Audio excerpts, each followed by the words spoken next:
Andhra Pradesh deputy CM Pawan Kalyan great green wall of Andhra Pradesh ప్రాజెక్టుపై చర్చించారు. అలాగే 50% గ్రీన్ కవర్ ప్రాజెక్టుల పురోగతిపై సమీక్షించారు.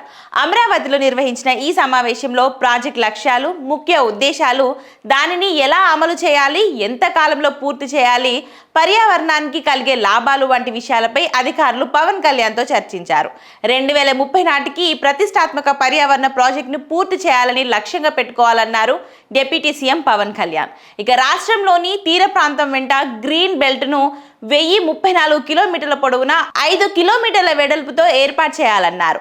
ఈ ప్రాజెక్ట్ ముఖ్య ఉద్దేశం తీర ప్రాంతాలను పర్యావరణ పరంగా మరింత బలంగా మార్చడం, అంతేకాకుండా రాబోయే తరాలకు సహజ వనరులు ఎల్లప్పుడూ అందుబాటులో ఉండేలా చూడడం అన్నారు.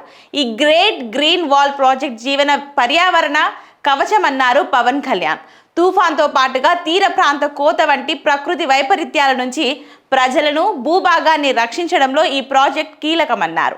తీర ప్రాంత గ్రామాలు ఎదుర్కొంటున్న పర్యావరణ సమస్యలను గ్రేట్ గ్రీన్ వాల్ ప్రాజెక్ట్ ఒక దీర్ఘకాలిక పరిష్కారమని పవన్ కళ్యాణ్ అభిప్రాయపడ్డారు.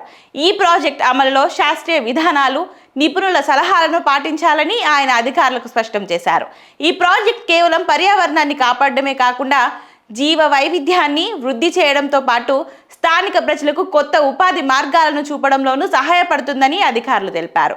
మత్స్యకారులు, తీర ప్రాంత రైతులు, అటవీ ఉత్పత్తులపై ఆధారపడేవారు ఈ ప్రాజెక్టు వల్ల ప్రయోజనం పొందుతారని వారు వివరించారు.